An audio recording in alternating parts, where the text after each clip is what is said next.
Welcome, my fellow professionals, to the AI-powered PMO. This is a very introspective look into the power of AI, project management offices, and also the modern enterprise as it relates to OPM3. Now, you do see OPM3 behind my name. I know lots of you have had that question. What does it actually mean? Well, it stands for Organizational Project Management Maturity Model. And this was based on a certification the PMI had way back before many of you came into the world of PMI.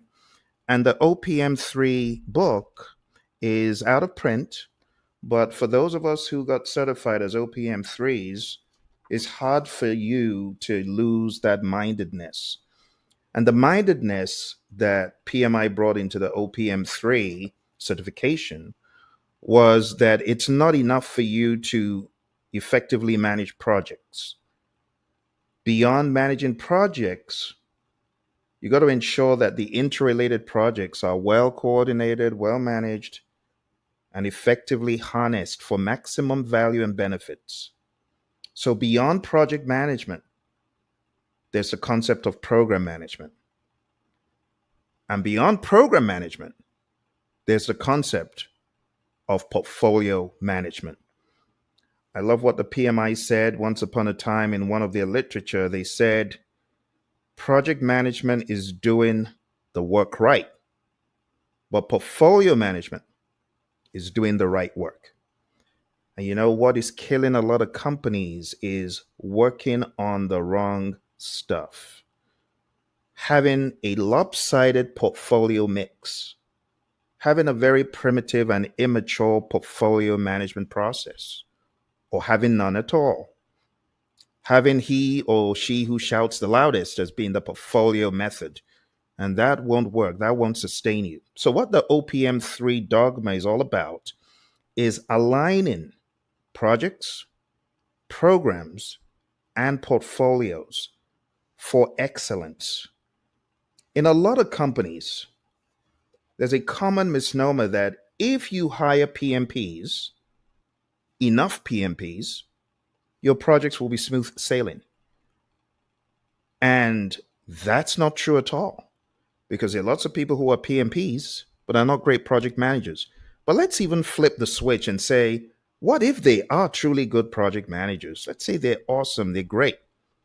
You can hire the greatest project managers in the world, whether they're PMP, Prince 2, CSM, CSP, whatever they might be.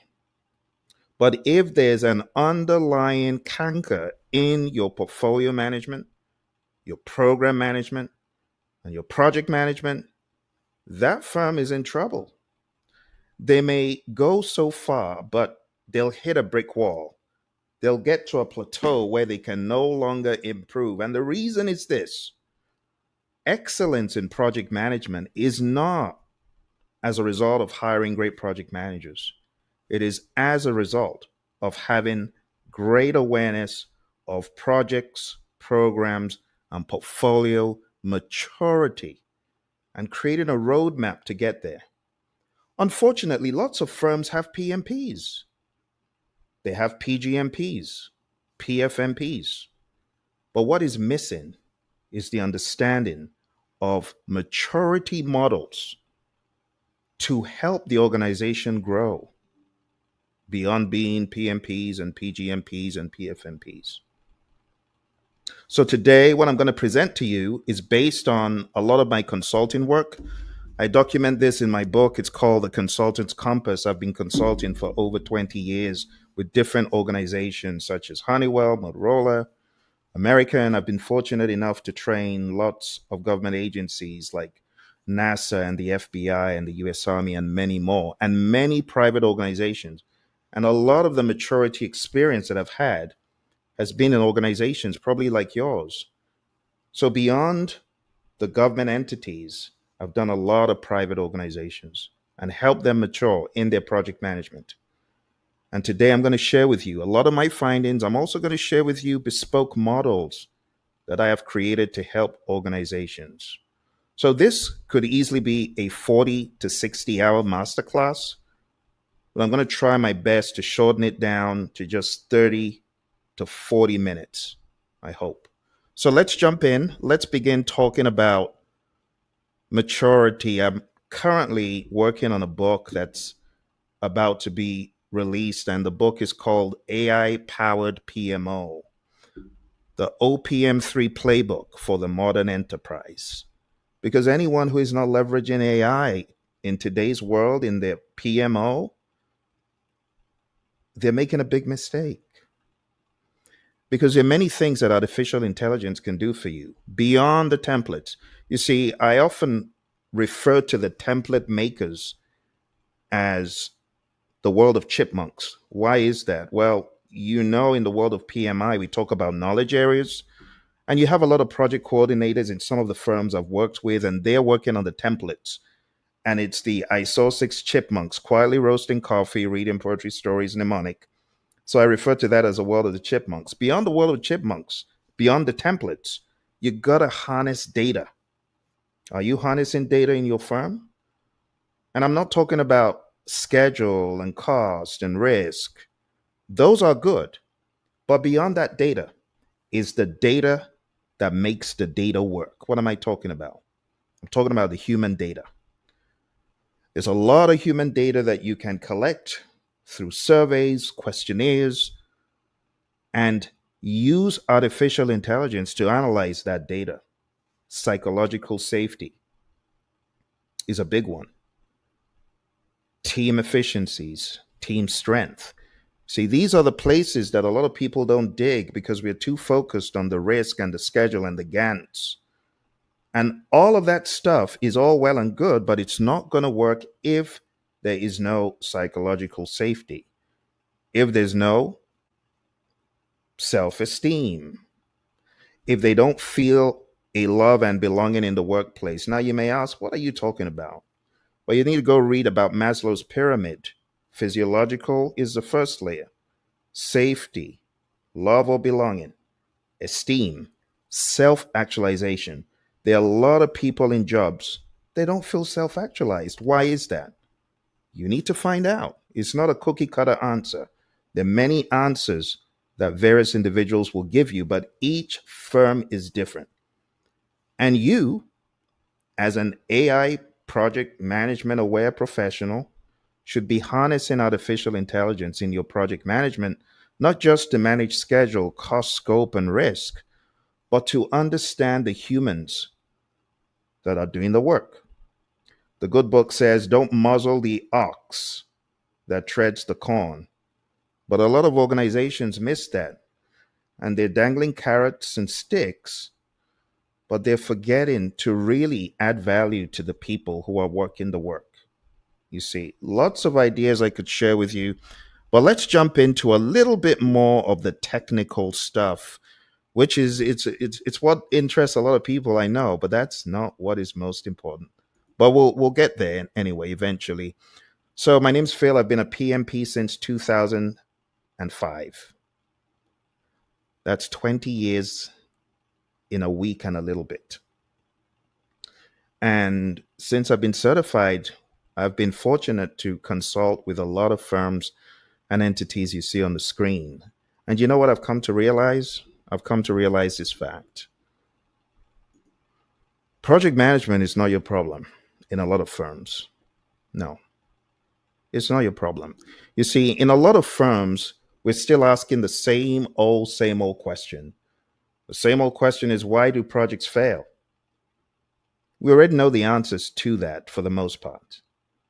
There's so many surveys on why do projects fail. But the overarching question that anyone in the C suite should be asking is, why do some organizations fail, but some thrive? And the reason why a lot of organizations fail is they do not have, number one, clarity of purpose. They're just running around like a chicken with his head cut off. In order to thrive in today's AI driven world, my friends, organizations must have laser focused mission and shared purpose. They must also keep AI in the forefront of what they do, because those that don't are going to be left behind. Failing organizations, they chase trends, minded less, they lack alignment, or they have contradictory goals. A lot of organizations that fail, they're rigid, but those that survive and thrive, they're agile. Thriving organizations, they use data, they rely on empiricism. They don't just do a project and throw the data away, they harness the data, they analyze it. And these days, more so with artificial intelligence, they embrace change. Organizations that thrive, they're people centric. I've been to some organizations to train, and honestly, the feedback that I get from some of the people is we don't care about all that people stuff. We just want to get work done and go home. Well, that's sad. That's the pedestrian way of thinking about things, right? Those organizations that thrive, they execute with focus, right? They have a roadmap for future growth.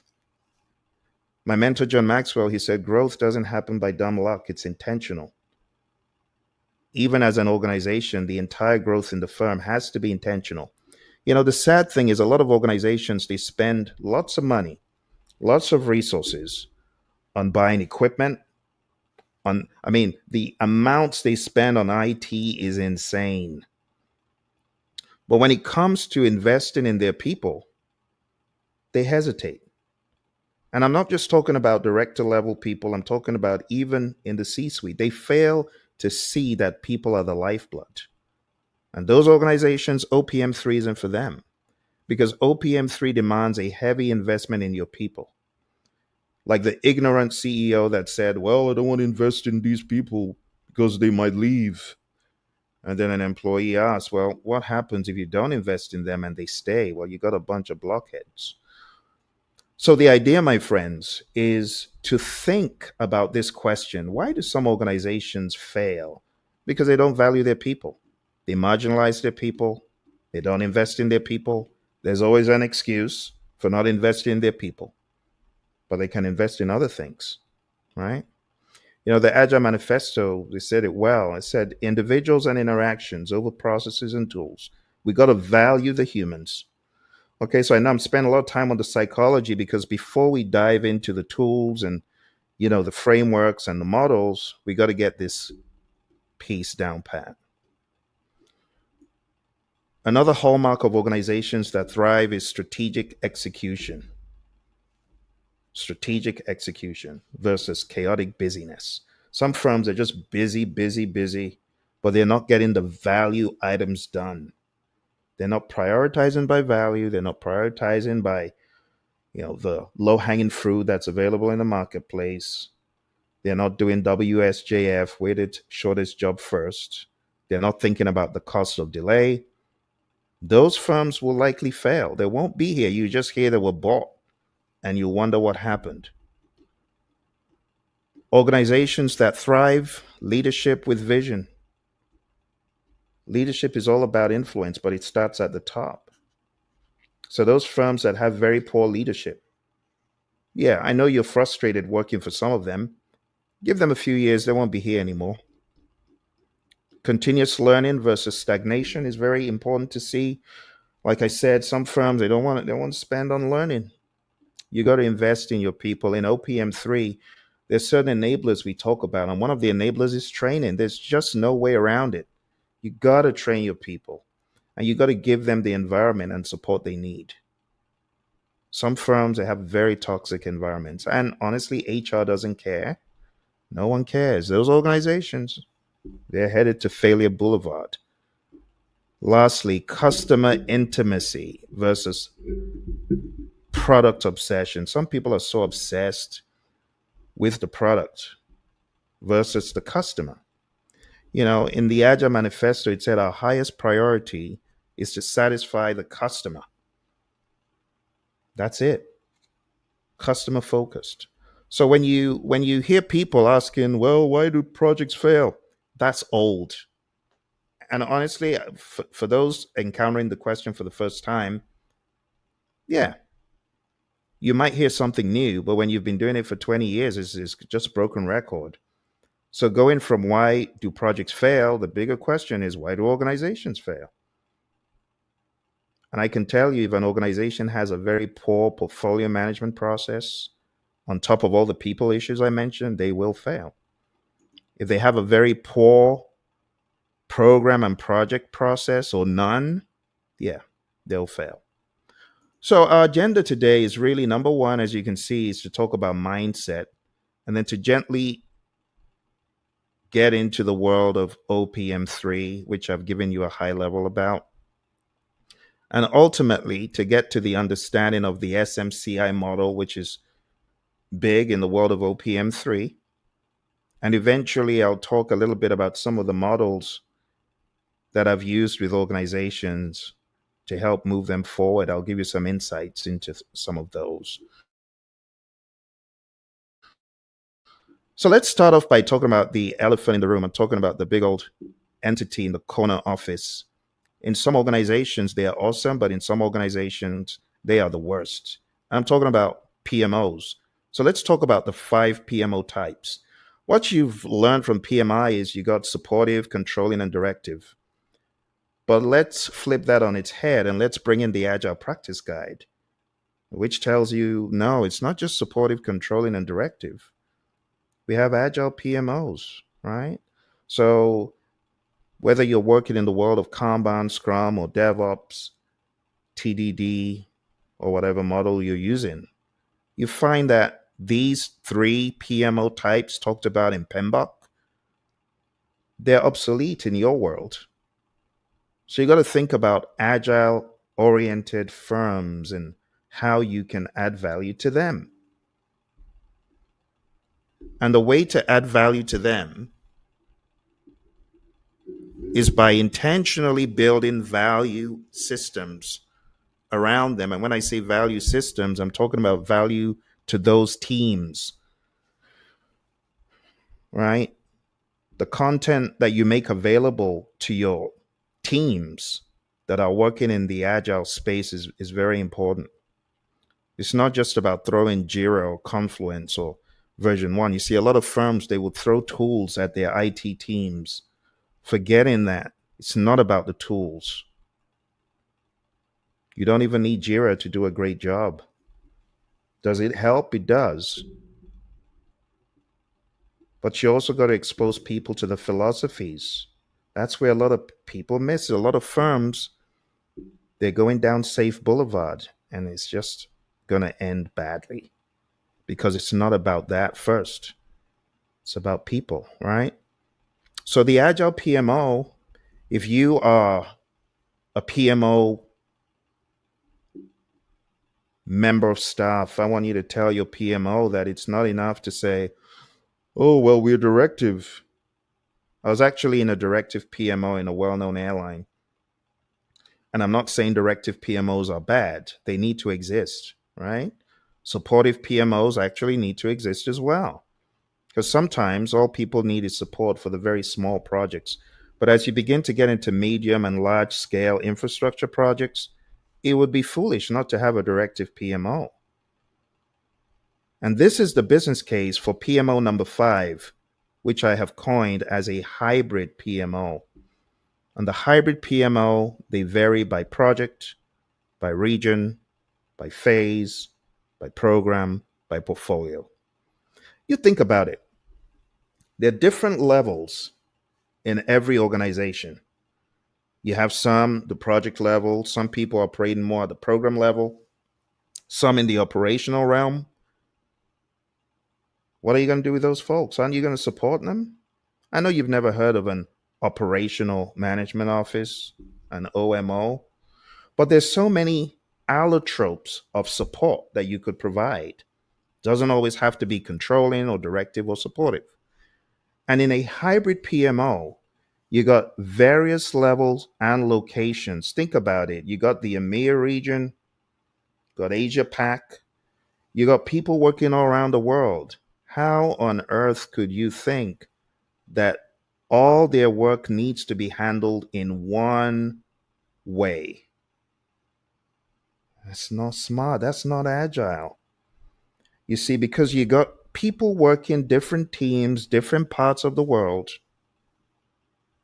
you got to be hybrid. At some levels in the firm, the corporate PMO, it could very well be directive. We're dealing with millions of dollars, hundreds of millions of dollars in some firms. So it would make sense to have a directive PMO for certain levels in the organizations, and certain PMOs should be that way. But as you look across the firm, different projects, different regions, different stages require different levels of support. You see, when you look at PMOs, they all should have a servant leadership posture. It should be, how can I help you? Not how can I regulate and control you and beat the living daylights out of you if you're going off course. That's a wrong mindset. That's why in one of the companies I trained at, one of Warren Buffett's companies, they said, Phil, this thing doesn't work here. We're not doing PMOs. It's a bad word. Let's not say it. Let's just focus. Let's do our training, and everyone for themselves will figure it out, but no more PMO. And that's sad because the PMO got a bad rap because it was bad. PMOs that are draconian in nature, they won't survive, they won't last, or they won't see lasting results. So in your firm, my friend, you got to ask what kind of PMO fits this business unit, this location, this level of visibility of project, this budget of project. You can't do a one size fits all anymore. Not in today's AI data driven world. If only you would survey your smart people. You know, Steve Jobs, he said, we don't hire smart people to tell them what to do. We hire smart people so they can tell us what to do. And that's where a lot of firms are missing it. The smart people are being oppressed. Shh, do that. Don't argue. And that's wrong. You should use the power of AI to survey copious data points. And you should be analyzing these data points to better understand your people and their pain points, as opposed to shoving work like a push system does. You push work, you push regulations, you force people to do stuff without the rationalization. You get what I'm saying? So a lot of PMOs, they're in the wrong space. They need to be hybrid. Gone are the days of the one size PMO that fits all. You got to think about this, my friends. Different levels, different layers, different teams, different geographies, different product lines. In my consulting work, I've realized that it is dumb to try to force the product people into a logistics bucket, or the logistics people, the HR people, the operational people. You're trying to force them into a program bucket. It makes no sense. So if you want to succeed as a PMO, you must, in today's AI driven world, you must be hybrid. And what that means is every PMO type that exists, because outside of what is on the screen, there are many project management entities that define PMOs differently than I have. But those PMOs, they got to be dynamic. The word I use for PMO number 5 is dynamic or hybrid. You got to be, or you'll be left behind. Now, with all these PMOs, you could have the best PMO in the world with tons of PMPs, but that still is not enough. For those of you who are just coming, I'll take you back to the overarching question that I asked in the beginning and what I said. It's not project management that's your problem. For a lot of you, the project managers are blamed. No, it's not the projects. The question you need to ask is, why do organizations fail? And that has taken us to talk about PMO types. But a higher order of thinking is, why do our PMOs not do a good enough job. Why do we cringe when we hear the term PMO? Because they're not offering value to you. They offer no value. In fact, they are an impediment. They are impeding what you're doing. They get in your way. So we need to go beyond that and we need to get mature as a PMO. We need to grow. For PMOs to grow, the PMI gave us the very simple blueprint in the Agile Practice Guide. It's a very, very simple blueprint. And it said PMOs need to be invitation oriented. Okay? Invite people, add value to people, add value to teams. Then your PMO, you'll be the hero. You'll be the hero. Beyond the PMO, my friends, comes the question about maturity. When we talk about maturity, we should ask the question, where does maturity start? I remember when I told you why some organizations fail, I said lack of vision, just like a book that I know very well said, where there's no vision, the followers perish. They don't have direction. Well, great Peter Drucker said, culture eats strategy for breakfast, right? Execution without alignment is elegant failure. So the culture is what I started talking about first. Strategy without a culture of execution is just a beautiful idea. So we need to get mature. We need to understand that it's not enough to have a PMO and PMPs. So imagine a firm saying, well, we got 100 PMPs and 50 PGMPs or 500 PGMPs or however many. Well, they still have misaligned portfolios. They got all these dashboards showing, oh, our projects are good. But it's an illusion because they're doing the wrong projects right. And they may very well be doing the right projects wrong. See, the real gap, my friends, is translation. It's not talent. Capability isn't personal. Too many firms look at the single ringable PMP or project manager, and that's the wrong way to look at it. Capability is organizational, right? In some firms, they're guilty of having stars without a constellation. What good is that? Or they're scaling inconsistency without a maturity model. We need to have a team-mindedness. You know, there's a lot to learn from the world of Agile. We talk about T-shaped skills, right? We want to have T-shaped skills. We want to be able to roll in there to help our team members when they're down. We need to have a team-mindedness. So that constellation idea versus, oh, the big stars in the firm or in the PMO, that needs to end.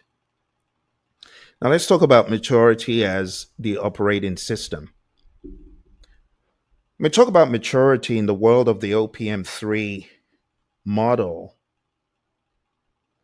there's growth that is catalyzed through, number one, standardization. Number two, measuring the right stuff. Number three, control. And number four, improvements.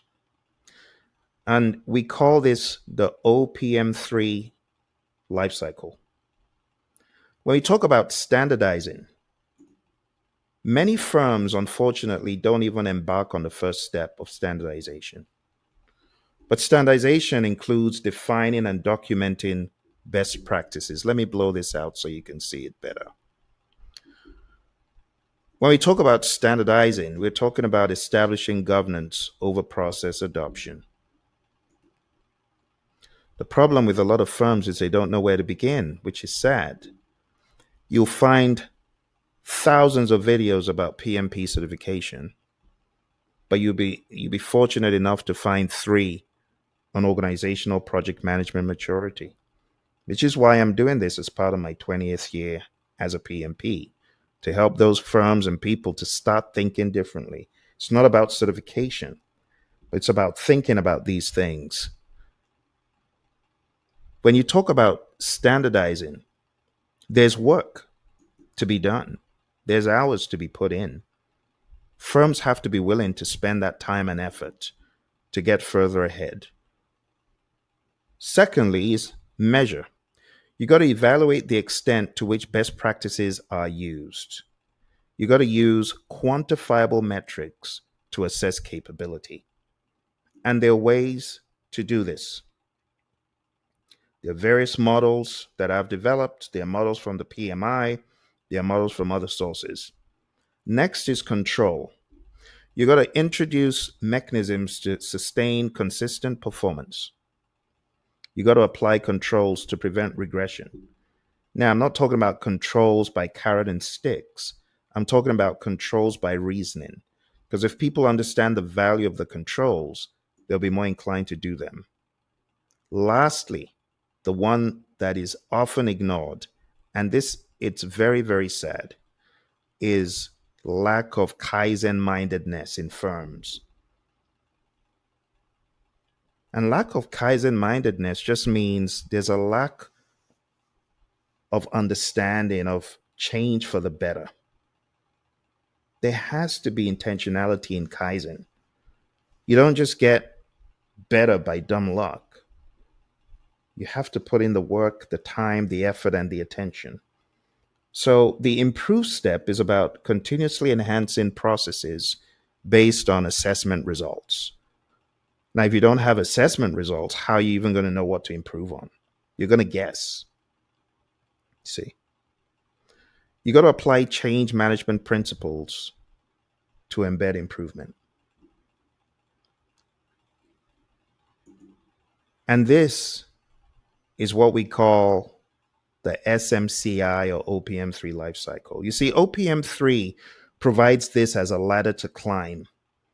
We want you to begin standardizing, document your processes, define them, make them repeatable. Very sad, there's zero SOPs in some firms, or the SOPs, they don't align in identical business units in different locations. They're doing the same thing. They're doing the same thing in Europe as they're doing in Asia, as they're doing in the United States. Same business unit. I'm not talking about different products, same product. But the way they go about their work is different. It's not standardized. It's a problem. Next step is measure. You got to track performance. A lot of firms blow past this. They do not measure their performance. And if they don't measure their performance, how are they going to control anything?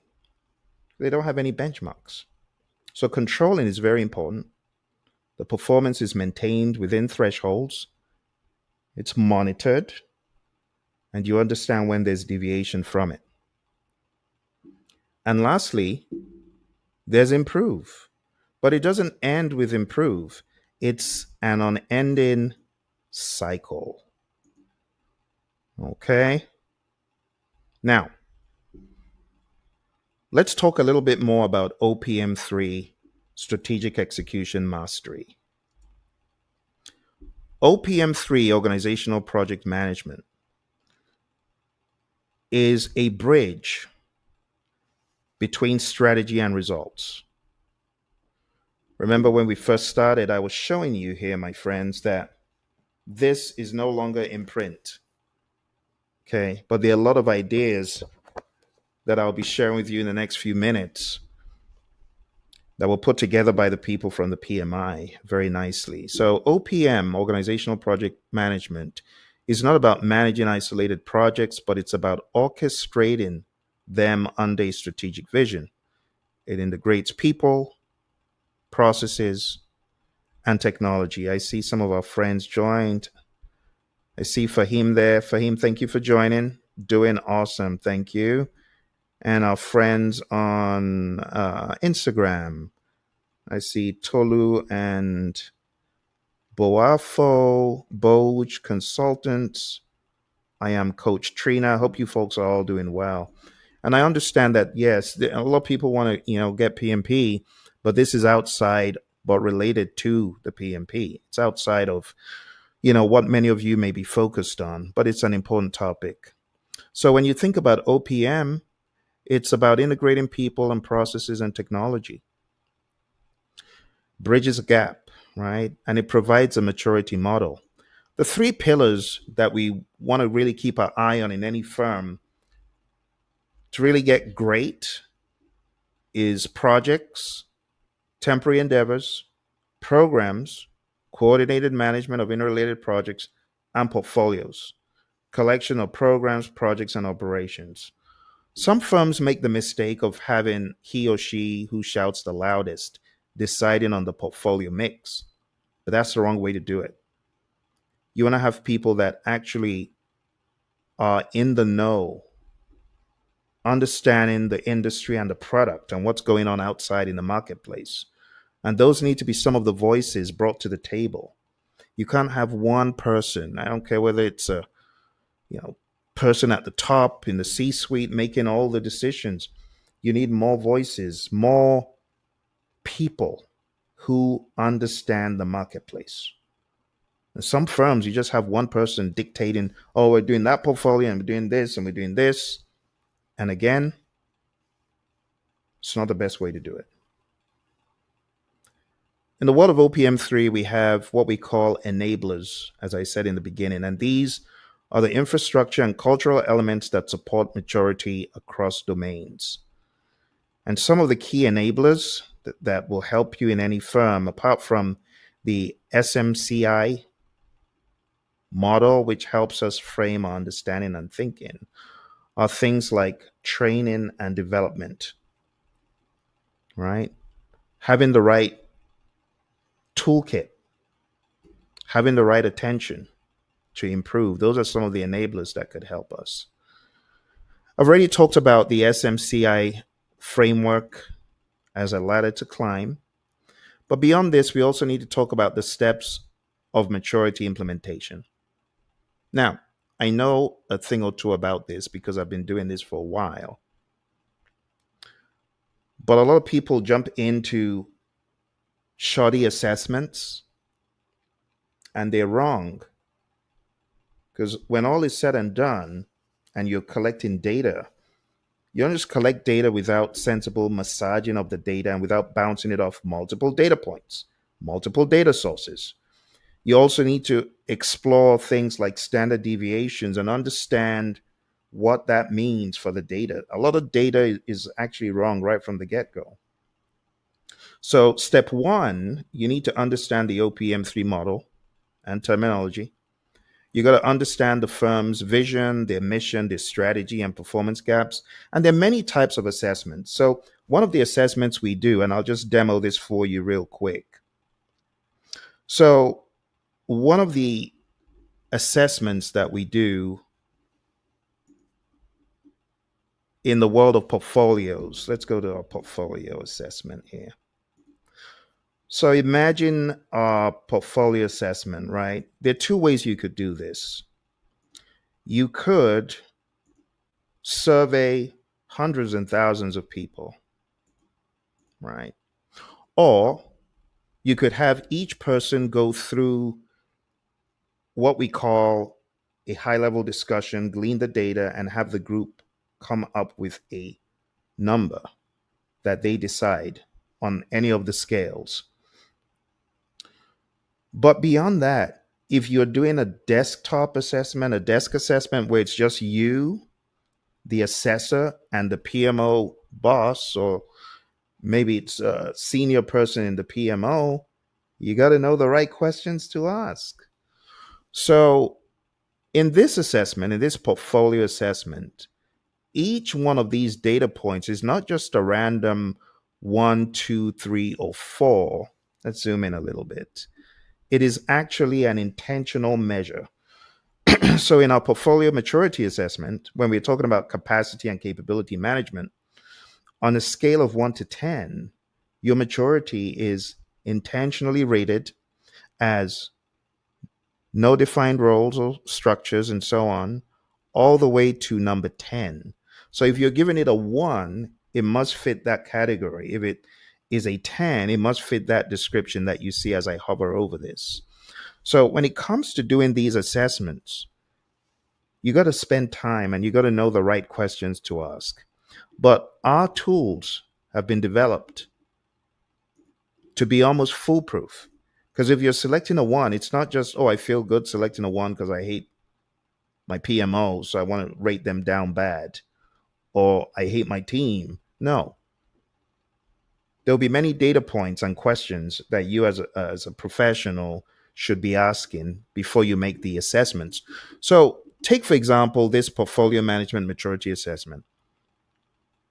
What we're measuring is capacity and capability management on very tightly defined scales, as you can see. Each point is defined differently. Like you can see, capacity and capability management has a very different one definition from stakeholder engagement management, very different from value management, see,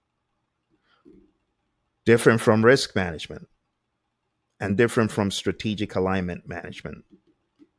Governance, also very different. So when we assess organizations, we want multiple data points, but we do desk assessments. And in these desk assessments, it could just be me and a PMO leader or me and a very senior person from the firm. And when we do this, whether it's at the portfolio level, such as what you're seeing here, or at the program level, or at the project level, we get into the specifics. And this is based on our core philosophy.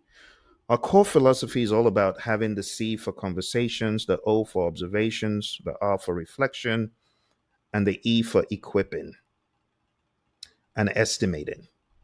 So when we go into firms to do this, we're going in there with a mindedness, precision.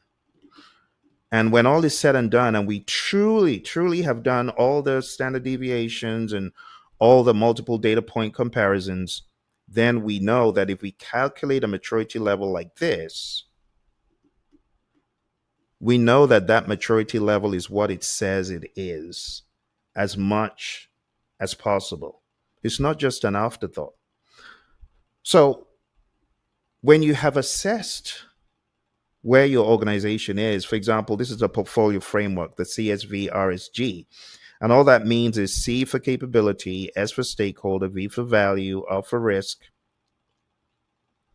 The other S is for strategic, and the G is for governance.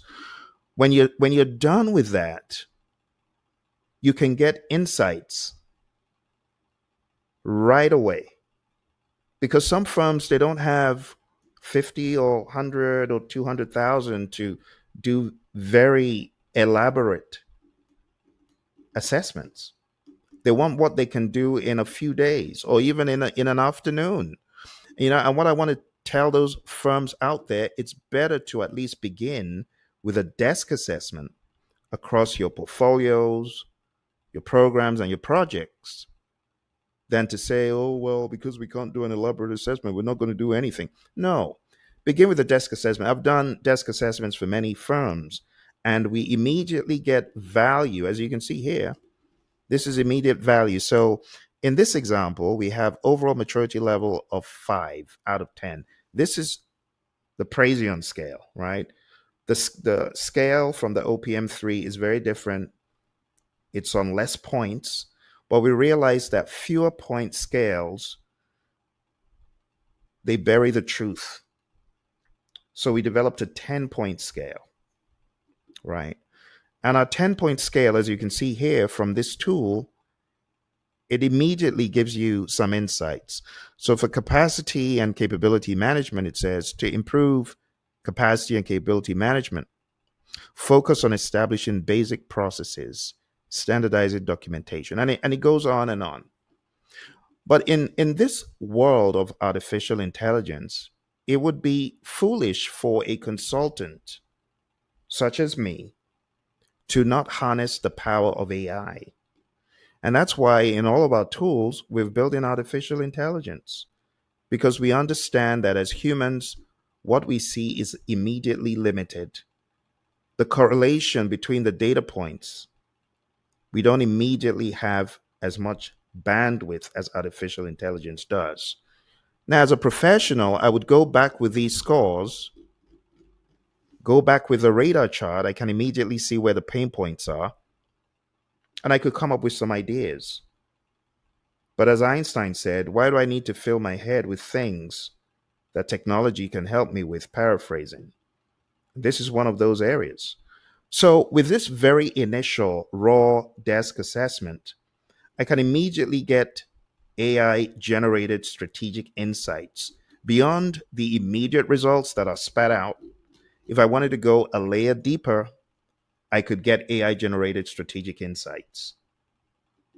And this is how you begin to harness artificial intelligence for projects, programs, and operations, for portfolios, for HR, for your engineering team. You harness the power of strategic insights by collecting the right data, feeding it into the tool, and getting AI powered insights. But don't forget to couple that with your human generated common sense insights as well. When you combine you, the professional, with artificial intelligence, you've got an unstoppable duo. Very recently, you've heard of the terminology agentic AI. Why do we call it agentic AI? Because they're agents. They're not humans, but they are part of your team, even though they're not humans. You get what I'm saying? So you need to see AI as a partner. Stop running away from it. Some people run away from AI.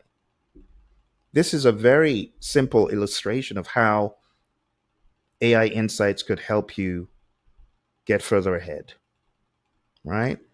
And that is just AI powered strategic insights. Now, going beyond the AI powered strategic insights, let's say this firm is at a 5, their portfolio management is it's nothing to write home about, right? It's average at best.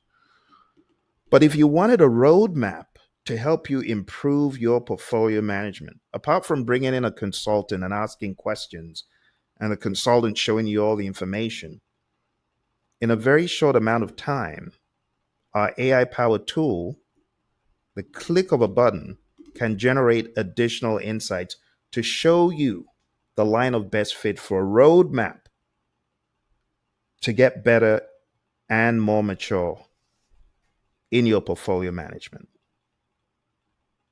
Now, portfolio management is an area a lot of people don't dabble into, but assuming an organization was knowledgeable, these are the big steps in the roadmap. Formalized resource allocation process.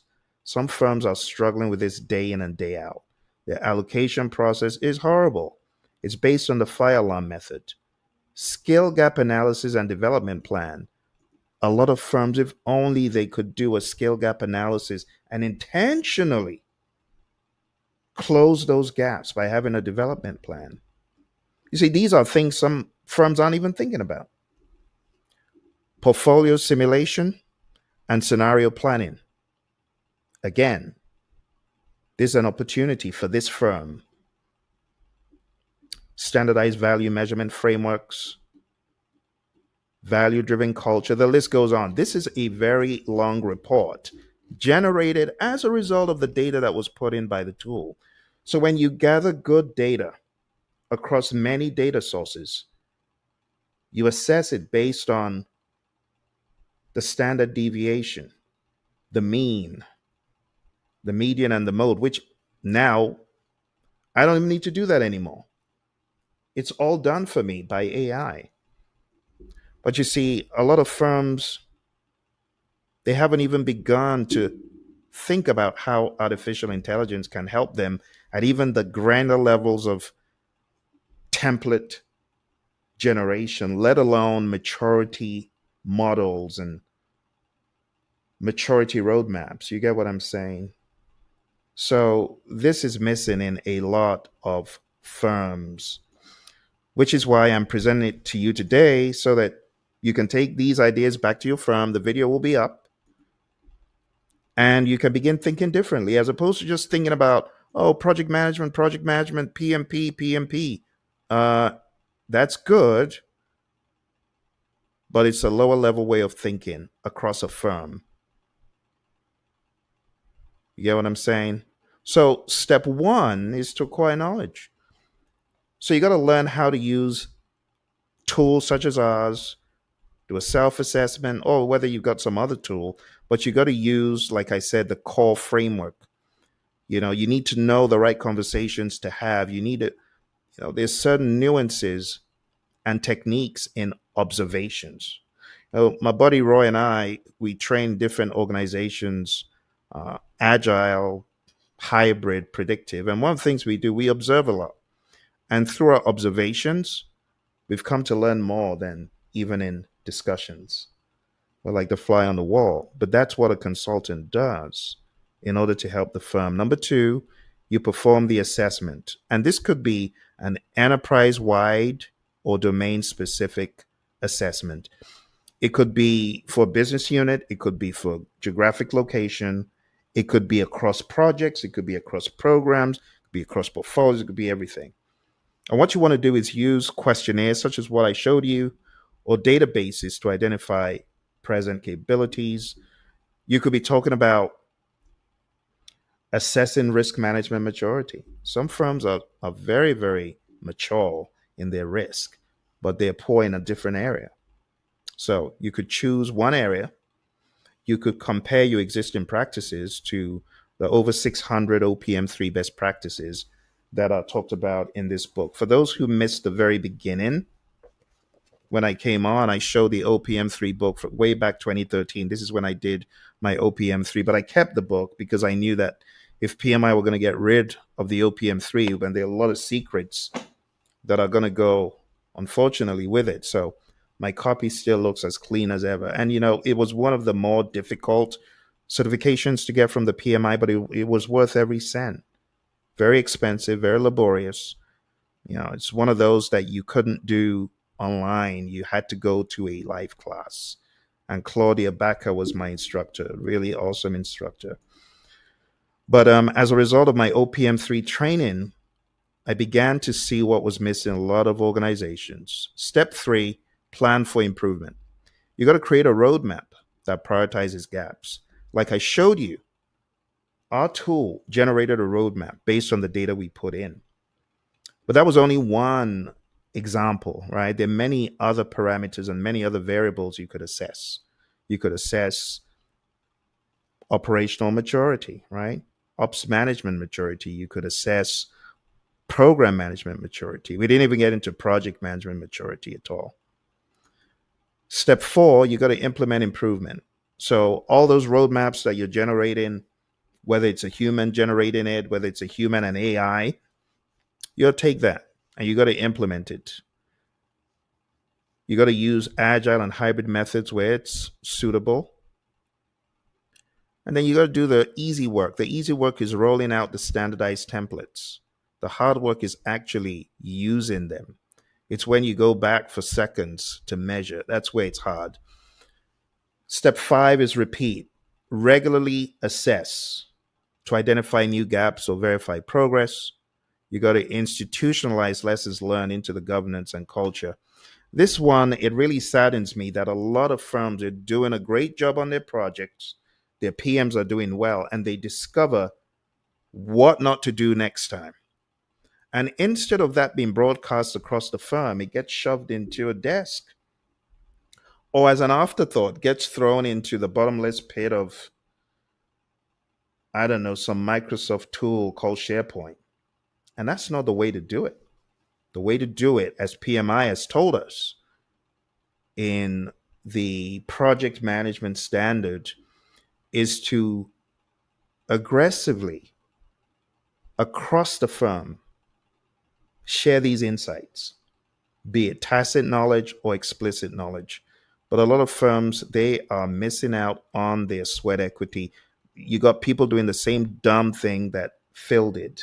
Phil said, hey, I just learned this is a dumb way to do it. Don't do it the way I did it. Do it this way. you see. And that's why my buddy, the risk doctor, Dr. David Hilson, he says it's lesson to be learned. It's not lessons learned until you actually learn the lesson. Some people never learn the lesson because it's stuck in a document and it wasn't implemented. See, so we got to keep the PDCA cycle, right? The short cycle. We gotta uphold that plan to check act mindedness. Now, in performing an assessment, OPM3 encourages benchmarking against 600 plus best practices. There's so many best practices. In fact, you have to choose. What I typically do is I choose based on my understanding about the firm, which is why step one, acquire the knowledge, identify the organization's vision, mission, strategy. That is so pivotal. If you miss that, then everything else is almost useless. But in performing an assessment, you got to select scope and you got to focus on one domain. Focus on projects, focus on programs, focus on portfolios. Or if you have to do all, you got to stagger it. Don't try to do all in one day. It's a multi day affair, right? Except you're doing a desk assessment, it's not going to go as quickly as you want. Many of the organizations that we've worked with and doing their assessments, it takes months. See? So using PMI's knowledge foundation and self-assessment tools, you then carry out the assessment, you document gaps, you assign scores across capability dimensions. Sometimes you're working with hundreds of PMs, and other times you could just do it, like I said, a desk assessment, as PMI calls it. For OPM3 to really help you in your firm, we got to talk about strategic alignment and the role of governance. Strategy must cascade into portfolios, it must cascade into programs, and it must cascade into projects. In other words, if the projects and the programs and the portfolios don't align with the strategy, we shouldn't even be doing them. As PMI said, portfolio management, it's all about doing the right work, choosing the right projects, balancing the mix, right? Like if you're in the world of IT and you got both software and hardware, and you got both government and private, it's balancing all those elements, making sure you're doing the right mix. Many software firms, they'll be left behind. And the reason is they're not doing the right mix of AI and non AI, even today. You see, a PMO must not just administer, but they got to guide with insight, they got to guide with agility. A strong PMO, project management office, becomes a value delivery office. How? By constantly aligning execution with outcomes and moving beyond the project facade. Unfortunately, a lot of people think it's all about projects, and it's not. It's about value. That's the bottom line. See, so when you're thinking about bringing OPM3 into your firm or bringing the concept of maturity, you got to be ready to bring in agile thinking, which is value mindedness as well. Common enablers, some of which I mentioned in the beginning: project success criteria,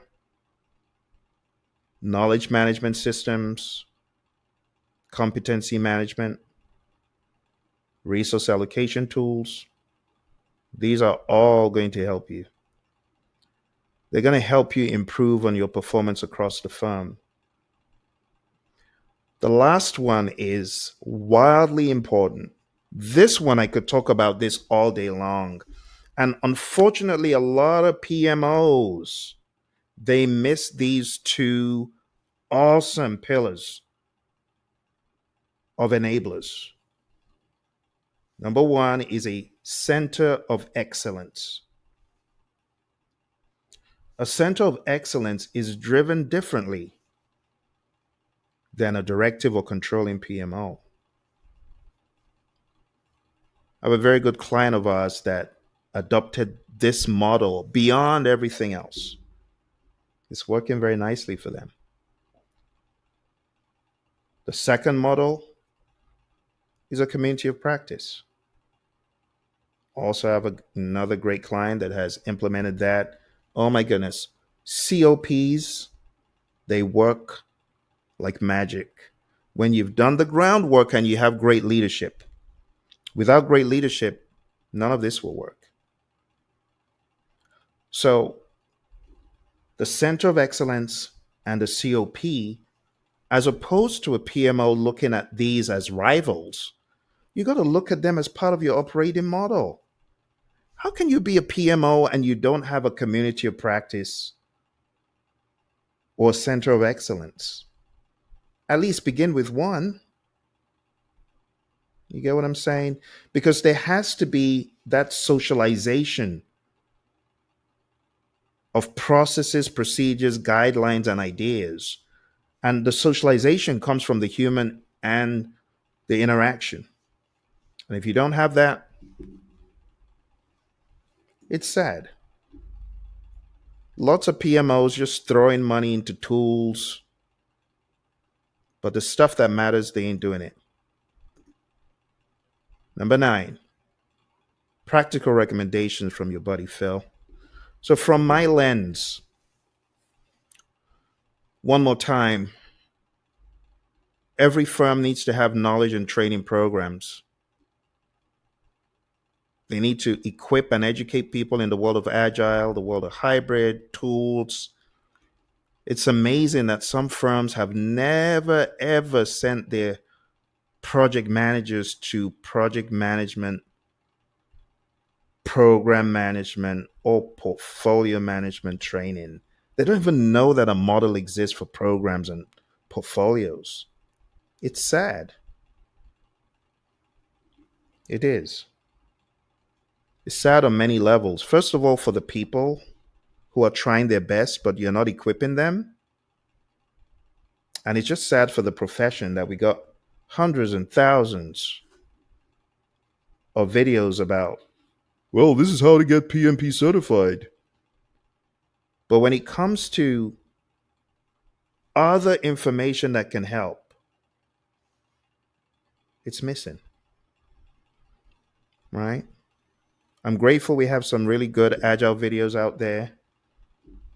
But when it comes to organizational project management maturity and PMO maturity and a lot of these concepts, the videos don't exist, which is why I'm putting this out, because I want to be part of the team that pays it forward.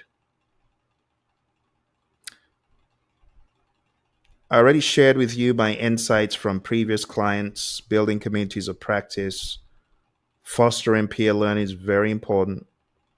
A community of practice just gives a forum where people are able to interact and share ideas. Do you know what that does for the PMs?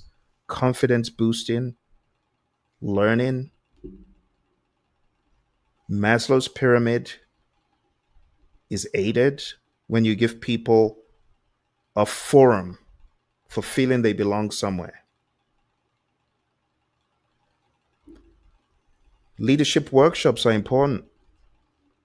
Firms who are smart, they provide leadership training not only for C-suite and the VP and director level, but all the way down to the bottom, because it is important. When you educate and expose people to the concepts of leadership, they do better. Centers of excellence, definitely one you want to put on your radar. It's easier to start, in my mind, with the COP because the COP will do the work for the COE. But ultimately, continuous monitoring dashboards of metrics that matter is important. So, over the past number of minutes, my friends, I have shared with you concepts about OPM3, the importance of strategic vision, how OPM3 includes the 3Ps, and how OPM is supported by the enablers that I shared with you. Moving forward, lots of you already know what the projects, programs, and portfolios actually mean.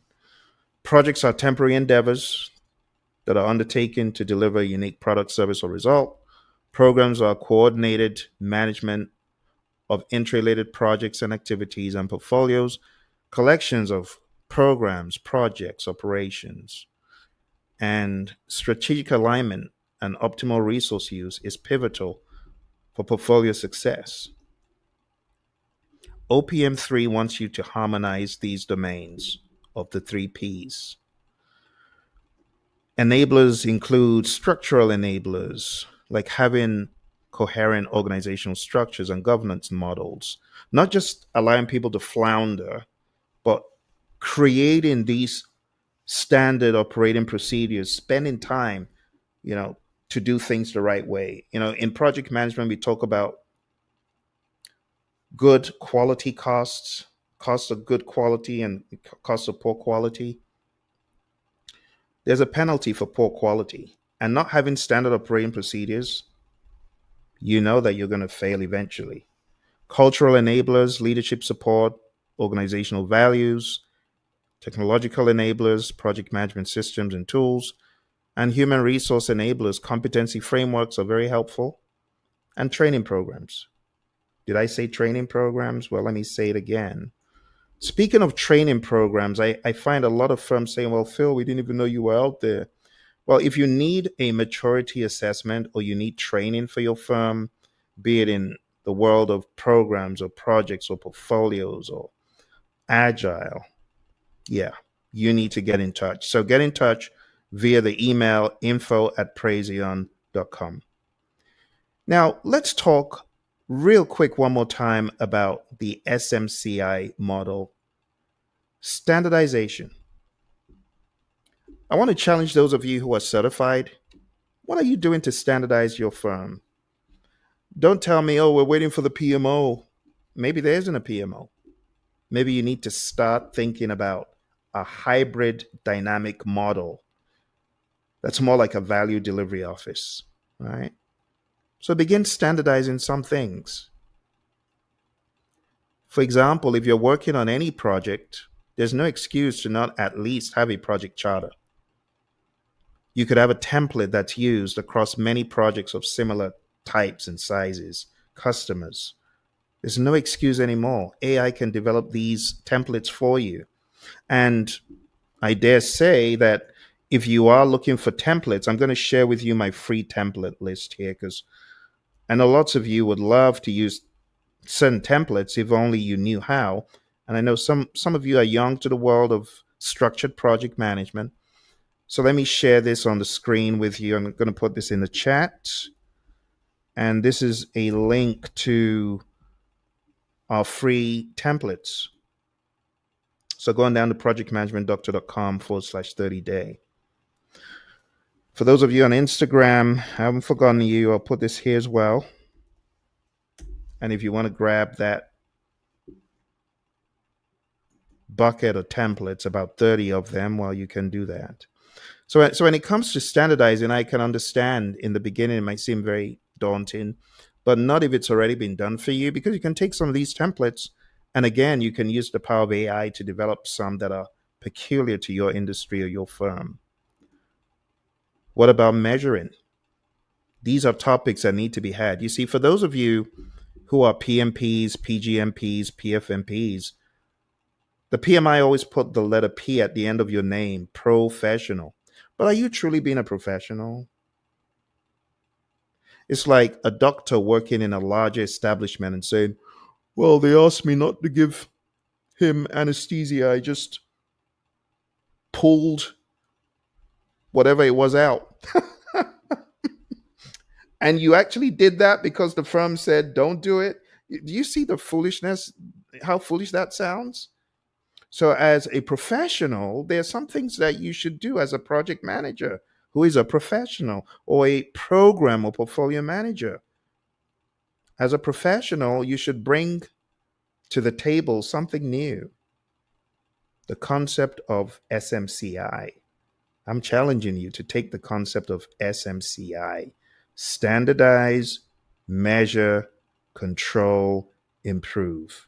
How do you not have a cycle or roadmap for improvement in your firm? You see the problem there?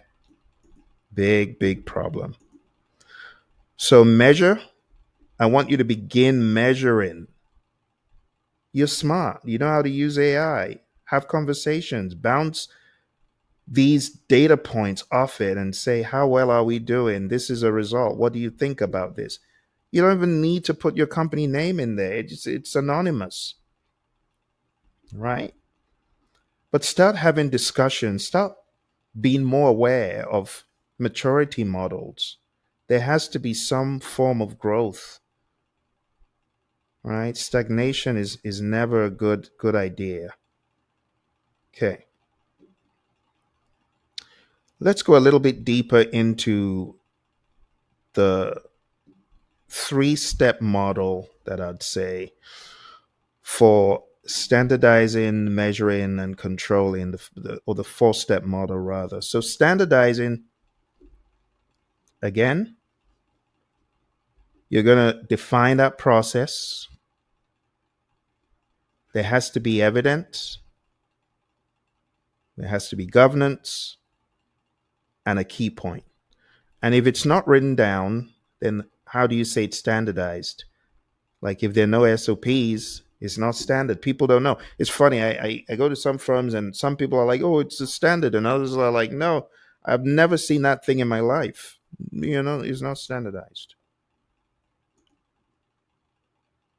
Step two in SMCI is measure. A standardized process with metrics. KPIs are collected. Dashboards may exist. Data is used to determine efficiency and quality. And you get key insights. Just like I showed you, I gave you a practical example of how you could do that.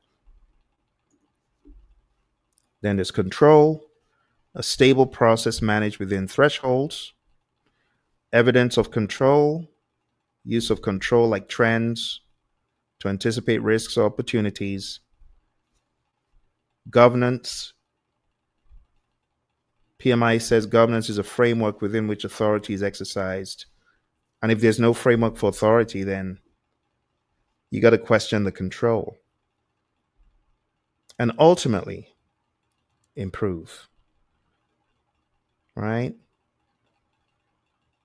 Evidence of improvements, tracking improvements, piloting new methods, institutionalizing successful changes, taking those lessons learned and putting them back into the firm and ensuring that there truly is growth, right? Final reflections.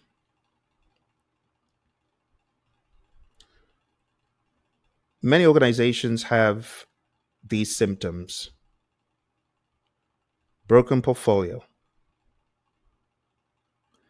a broken portfolio strategy. Despite having well run projects, there's failure. A broken portfolio, it will fail despite you having 20 PMPs on the projects. What about a disconnected PMO? Well, a disconnected PMO will become a bureaucratic graveyard. We're talking about PMOs who rule by terror. There's some of them. I know this very well. What about mature processes without human buy in? No, we don't want that. We want to do the opposite of all these things, right? What about systemic maturity? For you to truly be mature, you should think about culture, just like Peter F. Drucker's quote that I showed in the beginning. We have to make it systemic, and we have to be architects, building it in.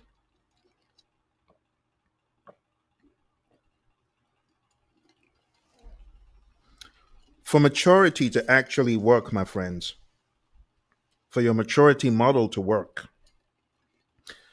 you need insightful people and great leaders. And honestly, the real leaders have to step up or there will be no change. Lastly, we've got to be agile, and that requires continuous navigation. We got to adapt to evolving organizational landscapes. We got to be able to handle very rapidly transformations, mergers, acquisitions, market shifts, reorgs, and any kind of disruption. You never stop navigating. You're always navigating one way or another. So, my friends, over the past number of minutes, I've been sharing excerpts from my book, AI Powered PMO, the OPM3 Playbook for the Modern Enterprise. This book will be hidden sometime around July.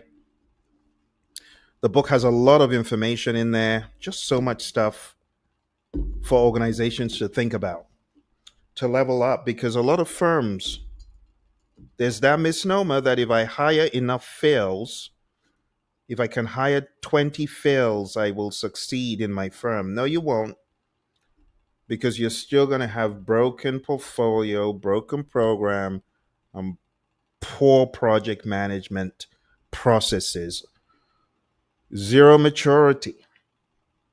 What you're doing is a flash in the pan and it's not repeatable. We don't want to be like that. We want to get good, we want to get great, but it comes with intentionality. Okay. Thank you very much, my friends, for joining me again. It's going to be 20 years that I've been a PMP. So part of this is me giving back something different beyond just the 4-9 processes that you hear a lot ad nauseum. If your firm needs a maturity assessment, maybe you need a maturity assessment as an individual, because we have individual maturity assessments as well for project managers.